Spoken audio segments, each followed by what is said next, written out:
Allez, merci beaucoup, téléspectateurs de Tassar TV, on Jarama, nous sommes également le 14 juillet, alors ça coïncide avec la sortie de l'album de Khalifa Djengi, Khalifa Baldé, qu'on m'a appelé Khalifa Djengi. Alors sur ce plateau, nous avons invité Maodo Manganta, en tout cas c'est une icône de la bande FM, une personne que vous connaissez très bien, que vous êtes habitué à ses notes, à ses flows, à travers en tout cas les 14 mois de l'artiste de Kolda. Alors nous avons sur le plateau grand Chérif Baldé, grand Chérif Diallo. Voilà, nous avons sur le plateau grand Chérif Diallo qui a fait le déplacement, qui a en tout cas suivi l'artiste et qui va nous faire en tout cas, qui va nous décortiquer un peu par rapport au cursus de l'artiste. Et également nous aurons l'artiste lui-même en cours de cette émission en appel vidéo. Voilà, il va participer à l'émission. Et vous savez que l'artiste Khalifa, il est de l'autre côté des États-Unis d'Amérique. Il va participer à l'émission. Il va nous expliquer un peu par rapport à quelques questions qu'on va échanger avec lui. Alors, j'aimerais bien en tout cas dire bonjour ou bonsoir à notre invité Chérif Diallo. Voilà, merci Baba, bonjour ou bonsoir comme vous venez tantôt de le dire. Et c'est vraiment un plaisir pour moi de me retrouver ici aujourd'hui, surtout de parler de cet artiste, un grand artiste, très jeune par l'âge, mais avec un talent fou, un talent extraordinaire, un talent de dimension internationale, je vais même dire. C'est Khalifa Djengi Baldé qui vient de sortir un album intitulé Djali Ari. Dans cet album, il y a 12 titres. Khalifa, bon, je pense que certains Koldois l'ont découvert ici même, bien avant qu'il ne parte, parce qu'il était le soliste de El Haj Baba Bidimal dans l'orchestre d'Andelegnol. Alors, c'est ainsi qu'il va rester avec Baba Mal avant de s'exiler précisément aux États-Unis d'Amérique, où il vit aujourd'hui et où il a sorti cet album Djali Ari. Djali Ari, c'est l'album que Chérif Diallo va nous décortiquer et Chérif qui a suivi l'artiste. Alors, Chérif, aujourd'hui, quand on parle de Khalifa, un jeune artiste que vous avez accompagné à bas âge, alors aujourd'hui, un album en poche, qu'est-ce que vous pouvez en tout cas nous dire de son cursus, ses premiers pas par rapport à la musique? Voilà, Khalifa, d'ailleurs, il est venu à la musique, j'allais même dire, d'abord après l'école primaire, il a fait l'école secondaire qu'il a fréquentée. Mais je me rappelle, à sa classe de 3e, déjà, à chaque fois quand il venait à l'école, il venait avec sa guitare sèche et il a camouflé quelque part le plus souvent, c'est chez moi. Après juste le cours, il revient, il grignote un peu, puis il retourne. Il me dit souvent en polar, il fallait que je vienne gratter un peu ma guitare. Alors c'est comme ça que c'est parti jusqu'au jour où Baba Mal a été invité par la regrettée Mayo Diao. Alors c'est là où Mayo avait fini d'inviter Khalifa Djengi, qui était encore très jeune. Alors c'est ainsi que Khalifa va prendre part à l'anniversaire de Mayo Diao. C'est de là où Baba Mal va le découvrir, trouvant que le gosse est pétri de talent. Alors c'est ainsi qu'il avait demandé au gosse de venir le trouver dans sa case où on l'avait hébergé Baba. Alors ils ont signé un contrat. Baba Mal a demandé de le trouver à Dakar. Alors il avait dit, je te donne un billet, tu me trouves à Dakar, ensuite on va arrondir quelques petits angles concernant ton contrat avec moi. Alors c'est ainsi que Baba Mal va embaucher auprès de lui Khalifa Djengi, un guitariste talentueux, très jeune, mais qui va faire le tour du monde, l'Afrique, l'Amérique, l'Asie et l'Afrique et l'Europe. Alors c'est ainsi même, souvent partout où il allait, il me disait, grand, aujourd'hui je suis dans tel contrée, aujourd'hui je suis en Europe, aujourd'hui je suis en Asie, etc., etc.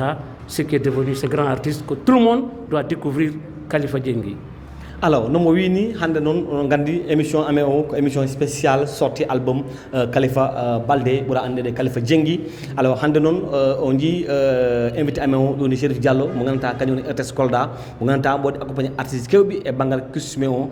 Nous jogi Koufadi et Bangal artiste Khalifa Baldé et Khalifa Djengi. Alors, Chérif Hande woni han album royalty Khalifa mo rewi e juude ma andinimo en tout cas a wadi mo coaché hande album mu jiɗa hande o hande album hono hokkima voilà aperçu musical a jarama golle ma jooɗi peewi baba caggal nde garmi ɗo mino jarama mino yettema e golle joɗɗe ɗe mbawɗa wadde par ce que hande aɗo sakta ko woni ko fati e kabaruji nder Fuladu gonnoɓe caggal leydi ɓe jiyama ɓe paami ko woni nder Fuladu. Hande kalten koko fati oɗo nalankejo mbiyeteɗo Khalifa Djengi Baldé o fuɗɗi nalankagal gila nde woni suka tawi mo jangganno ko wiyete école primaire caggal ɗum mo yeehi ko wiyete école secondaire nde o yetti en classe de 3e ɗon Khalifa aranno cuuy cay e hoddu mum ɗum ala mbiyanni guitare mum o hoɗatno cuuy cay ko si arino ɗo galle ɗo o yaha école so ɓurni seeɗa tan ko wiyete récréation so yoni o arta galle so ari galle o wiya kam grand min tawi kollemɗe ɗi ni peɗɗama mi ara mi mema seeɗa guitare o rutto école ko ni yeehi ha Allah wolle ɗum noon o hawre e mbiyeteɗo Elhadji Baba Beydi Mal mbo Dande Leñol Baba Mal noon ko adduno ɗum ɗo he Fuladu woni mala wonno ko Maayo Diawo nodduno ɗum he anniversaire muɗum manam ko ganduɗa koko feññini ñalande nde o jibinani kanko tigui Maayo Diawo o noddi hen Baba Mal pour ɓe mbaɗa ɗo hiiro koye ngon hiiru noon Baba Mal i suka o faami suka o ɗi wondi ko ganduɗa woodi ko Allah hokki ɗum to fannu guitare ko ni Baba Mal noddi ɗum nde ɓe hiiri ha paari Baba Mal wi ɗum ar he suudam ɗo nde ar ɗon o wi ɗum ko ma sifodiren manam ma signodiren ko woni ko wiyete contrat Baba Mal rokki ɗum kalis o wi joni mbaɗa feere gara tawa kam Dakar sari kam a tawi kam Dakar jewten ko fati oɗo contrat ko ni jiiɗon après Khalifa Diengui fuɗɗi noon simbande Elhadji Baba Beydi Mal ɓe jeehi Europe ɓe jeehi Amérique ɓe jeehi Afrique ɓe jeehi ha he Asie ɗum noon waɗi hande omon toon to caggal leydi ɓuri tintude noon ko États-Unis d'Amérique ko toon o jooɗi hande ko toon o yaltini oɗo album o ko titoɗe 12 woni hen album o e no innira Jali Ari alors album o innira Jali Ari hande ko ɗum men kaccanteno ɗo ɗo antenne amen ɗo men bondu e Chérif Diallo ganduɗa ko expert e musique e ko animateur mawɗo e toto RTS alors Chérif hande album 12 titres yombani sabuna hande woni han ɓiɗɗo Fuladu wona toto États-Unis waɗa album maɗɗo ni wona sur les mêmes notes sur les mêmes repères de ses origines hande hono mbara wadde analyser hande l'intégralité en tout cas l'intégrité de l'artiste même. Bon no o nattiri Amérique woni intégralité o no waɗi feere ha heeƴi ɗon Amérique aɗa andi Khalifa ɗi waɗa musique mo ganduɗa si a hettima musique o tigui hakkille ma yata ko he Ali Farga Touré jangguini mbiyeteɗo Samba Touré eɓen keewi ɗon to leydi Mali Khalifa tigui hoore muɗum meeɗi kam accude ɗo Kolda mo yeehi toon to Mali hawrude e ɓen simboɓe ɓen mbaɓe no Ali Farga Touré en donc sa heeɗima Khalifa sur le plan musical elle ko Ali Farka Touré won ay nande donc intégration o wonat ko weeɓi par ce que mbo andi musique tigui mbo andi hombo façon musique mo woni wadde ko musique mo ganduɗa hande aduna ene sohli ɗum guitare acoustique kanko mbo woni neɗɗo mo ganduɗa mbo woni wawi ɗum tigui rigui o ñimbani ɗum par ce que ko o taw ɗum morceau makko ɗo wiyata ɗo Diengui remix a nani si ko mbo ron manam ko baba waɗi ko ɓiɗɗo roni donc wona hunde nde ganduɗa komo wujju ɗum Khalifa tawi bamum e hoddu Khalifa feeñi ko e guitare woni oɗo album ni miyanomini tan titoɗe 12 album o wiyete ko Jali Ari. Alors, album o wiyete ko Jali Ari, alors on va vous permettre le temps de découvrir un peu morceau goto mo waɗi kañum e Baba Mal parce que on gandi Khalifa ko e juuɗe Baba Mal mo rewi on tumi men garta e Chérif mo haalne men en tout cas hono connexion ariri ha musique o kañum e Baba Mal ɓe mbaɗi musique o ɗo e TSA donc ɓe gacci on tan kettoɗon ɗum woni morceau Khalifa mo waɗi kañum e Baba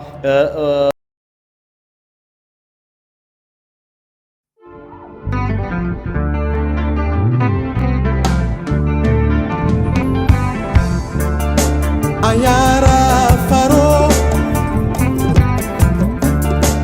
Ayara ngesa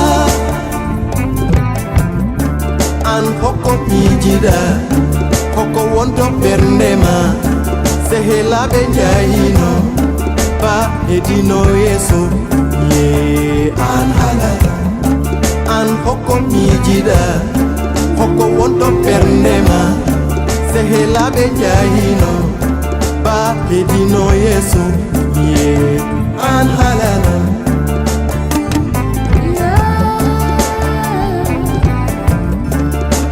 Ayara faro Ayara ngesa an hoko mijida hoko wonto bernema sehelaɓe jahino ba hedino yeso ye an halala an hokko mijida hokko wonto bernema sehelaɓe jahino ba hedino yeso ye an halala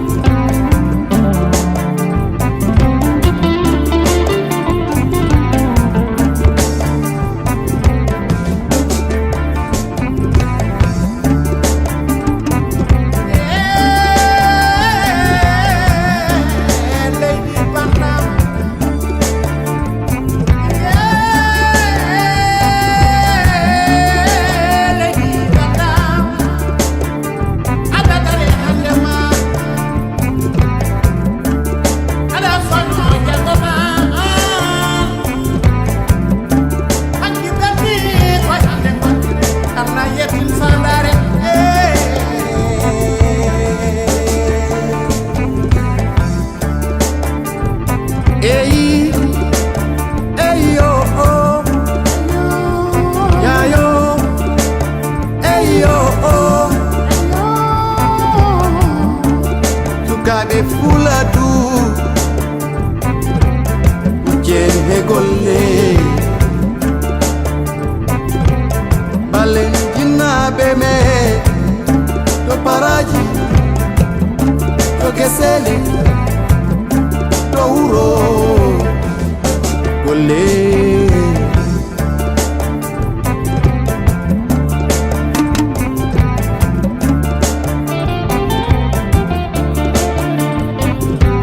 sabuyo Allahu jonon to dimi sabuyo Idam sabuyo Tomirao to dimi sabuyo Idam sabuyo Allahu jonon to dimi sabuyo Idam sabuyo Tomirao to dimi sabuyo Idam sabuyo Allahu jonon to dimi sabuyo Idam sabuyo Tomirao sabu ba sabu ñami sabu ne comme Chérif yi nii alors Chérif même ni originalité mo ganata morceau il a voulu garder en tout cas les valeurs et puis un message pour les jeunes du Fouladou. Alors c'est un très très bon message qu'il a placé. Ce morceau, je l'ai écouté une fois. C'est un morceau que je parcouris par cœur, que je connais tous les mots du morceau. Ce message qu'il est en train d'adresser à la jeunesse. Au lieu de rester là assis, il appelle la jeunesse à se donner au travail, à la réflexion, parce que cette jeunesse est l'avenir de demain. Comme le disent les Anglais, the present today is the future. Le présent d'aujourd'hui, c'est le futur. Donc, c'est ce message qu'il a essayé de lancer dans cette musique. Il a été accompagné dans ce featuring avec El Hadj Papa Beydima, un extraordinaire featuring, quand vous l'entendez, surtout à la batterie, à la basse et à la guitare, c'est un morceau extraordinaire. Et ça, c'est du pur Khalifa que je connais.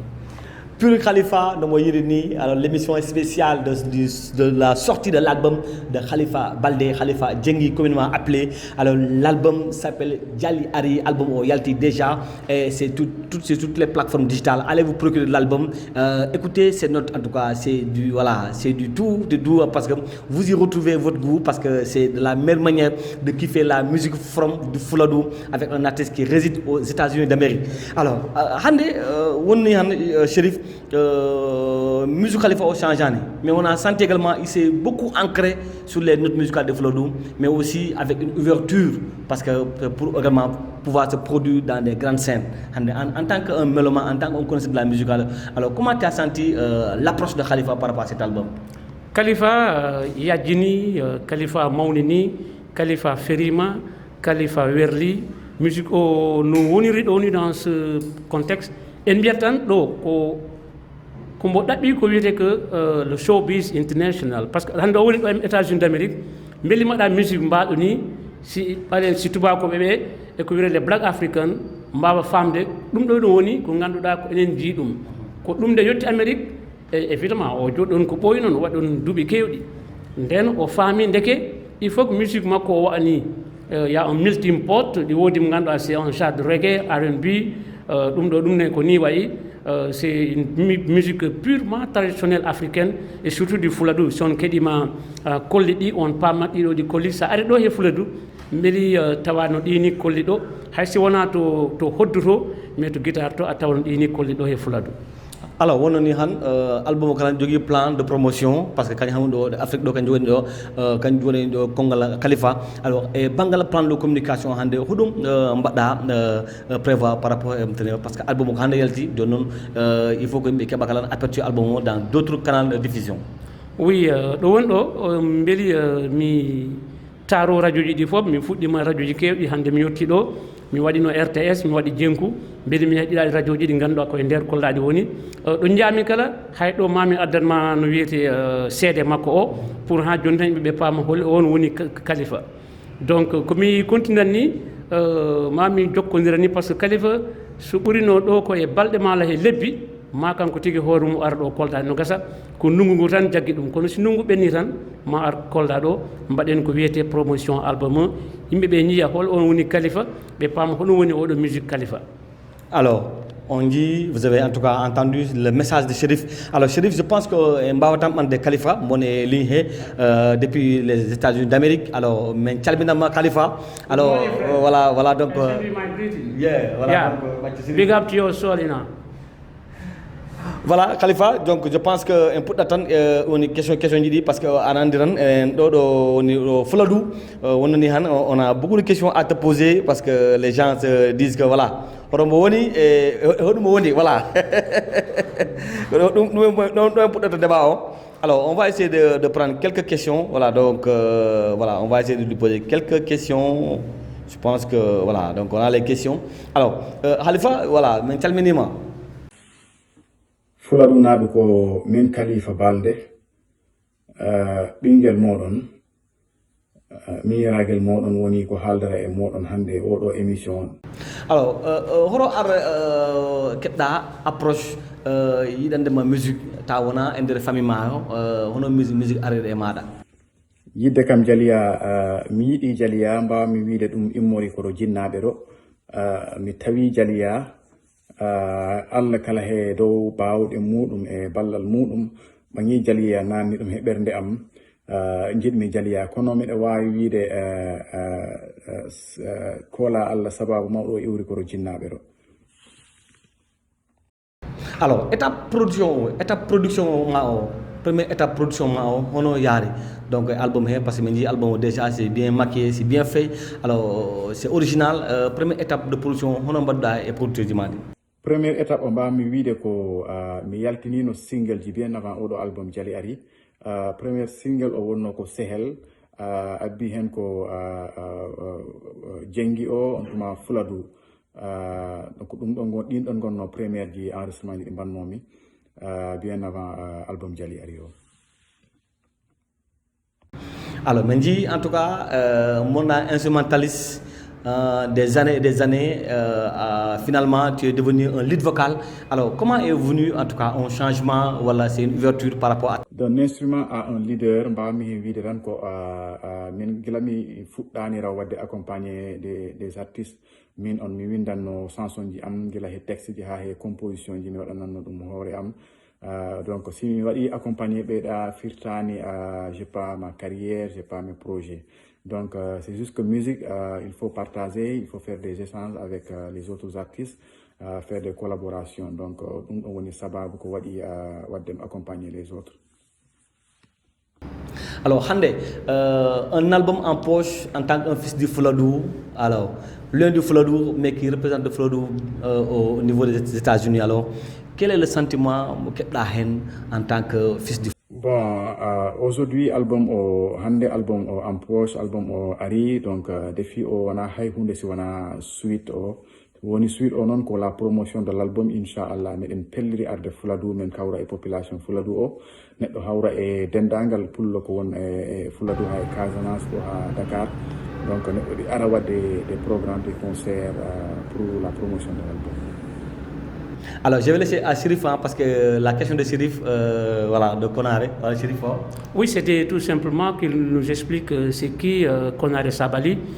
Vous savez, dans la vie, comme j'ai fini de le dire tantôt dans les jours passés, que dans la vie, vous pouvez rencontrer des amis qui sont meilleurs même que vos frères de même sang. Alors, je voudrais qu'il nous explique un tout petit peu qui est ce Sabali Konaré. Konaré Sabali ko neɗɗo moƴƴo ko sehel am ko bo Fuladu bo woni ko Espagne to Madrid toon gandumi ɗum vraiment woni quelqu'un que j'estime beaucoup, vraiment neɗɗo moƴƴo. Alors pour la dernière question que Salif Khalifa, parce que c'est que voilà, on a 5 heures de décalage, hein, voilà, donc on va les libérer. Alors voilà, donc les collaborations de l'album, alors également pour la promotion, qu'est-ce qui est prévu par la Wadde et Bangal collaboration et on a dit album.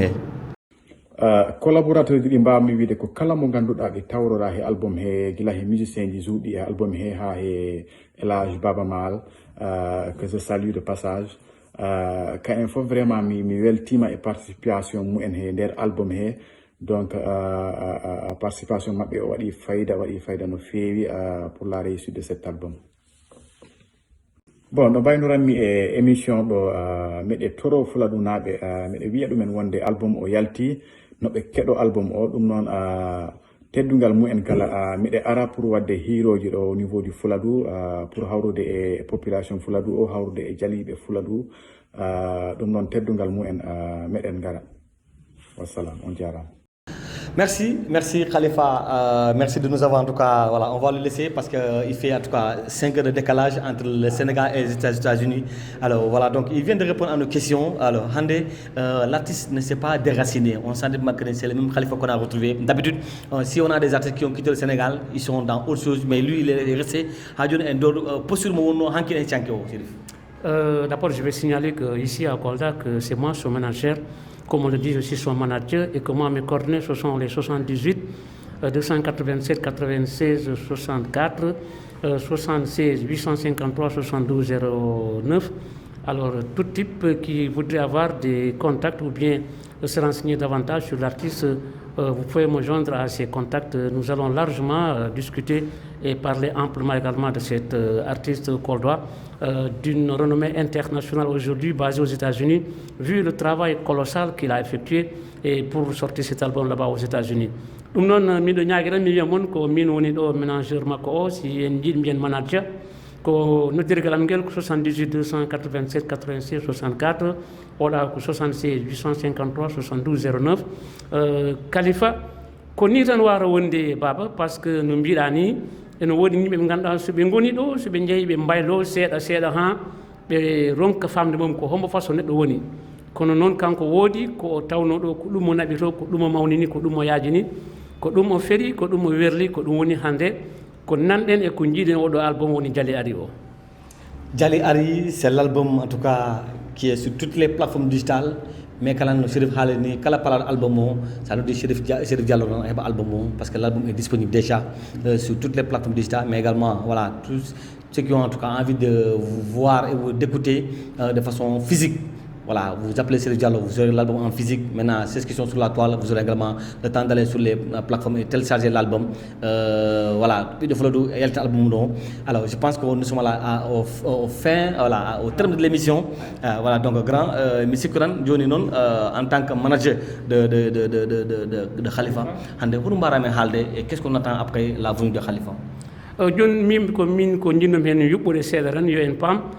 Enen fof e keewal e kuuɓal Khalifa ko ɓiɗɗo men ko miñiragel men ko taniragel men ɗo he Fuladu si Allah waɗi o ari e jaam jaɓɓoɗen mo ganden mo darani toon to e leydi Amérique ko wiyete nalankagal Fuladu nalankagal fulɓe par ce que sa wi fulɓe eɗen he caɗe sappo e jeeɗiɗi nder Afrique nden wona leñol famnugol nder Afrique oɗo ni ari addi ko wayi ni eɗen fof ɗum jaɓɓa mawnen ɗum sen jaɓɓimama no mawninen ɗum ganden o yaltini ko ganduɗa enen kala en keeɓi ko mantortoɗen eɗen nani mbiyeteɗo par exemple James Brown en nani mbiyeteɗo Michael Jackson toon to États-Unis enen ne hatta mawninen oɗo o ganden ko teppere nde ɓenno addirno ko e nden teppere woni donc Fuladu ko ñaguimi tan jaggalen o suka duwonen ɗum kala ko ganduɗa ene wawi hen moƴƴude min miɗo heeɗi moon jewtiden pamodiren ganden ko suka meɗen ko miñiragel meɗen ko ɓinguel meɗen ko taniragel meɗen.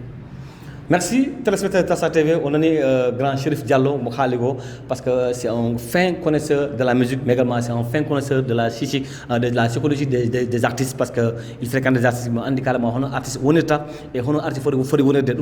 On a copié sur lui depuis à bas âge. En tout cas, on l'a suivi dans ses œuvres. C'est pour cela que nous sommes également devant cette caméra pour vous parler. En tout cas, on lui remercie, remercie vivement d'avoir effectué le déplacement pour Adran Halandemen et Kofadi. bangal album Khalifa Baldé pour ande de Khalifa Djengi. Alors allez vous procurer l'album est sorti, l'album est sur les bacs. En tout cas, c'est un album à découvrir absolument, comme il l'a dit. Voilà, donc il faut découvrir l'album. On vous a mis qu'un seul titre, hein, mais l'album, il y en a 12 titres dans l'album. En tout cas, vous ne regrettez pas de l'avoir acheté. Et je dirais même, en tout cas, si vous achetez l'album et que ça ne vous plaît pas, je serai le porteur de rembourser, en tout cas, l'argent que vous avez payé pour l'album. Mais moi, c'est que, rassurez-vous que vous aurez un album extraordinaire à l'image d'Ali Farka Touré, à l'image également des grands musiciens, parce que c'est un grand ténor de la musique. Donc, quelqu'un qui travaille avec Baba Mal, qui fait une production avec Baba Mal, ce n'est pas n'importe qui, c'est parce qu'il s'y connaît vraiment de la musique, en tout cas, grand. Merci beaucoup, merci en tout cas d'avoir effectué le déplacement. Merci infiniment, et je dis également à tous les fans de la musique, lorsque vous acheterez cet album, vous ne le regretterez pas parce que c'est une musique professionnelle, une musique mondiale, je vais dire, parce qu'elle est écoutée aujourd'hui partout à travers le monde. Les États-Unis savent bien c'est quoi la musique. Si Khalifa a sorti cet album aux États-Unis, il sait de quoi il s'attend. Donc, c'est un album propre à la consommation avec aucun danger. Merci, au revoir. Big up your soul. Merci beaucoup, merci également à la régie. J'avais comme en tout cas à la régie les deux Amadou, Amza Gotch et Am Junior. Voilà donc le côté, voilà Kadidou Cham. Et voilà, comme photographe aujourd'hui, nous avons Diary Baldé qui était la photographe de l'émission. Merci également du fond du cœur. Rendez-vous dans une autre émission. On Diaraba. Merci beaucoup. Et je les remercie toute ton équipe, c'est des garçons très braves, des filles très braves que je rencontre sur le terrain. Je vois qu'elles se battent très bien. Je les encourage. Le métier n'est pas facile. Du courage à toutes et à tous.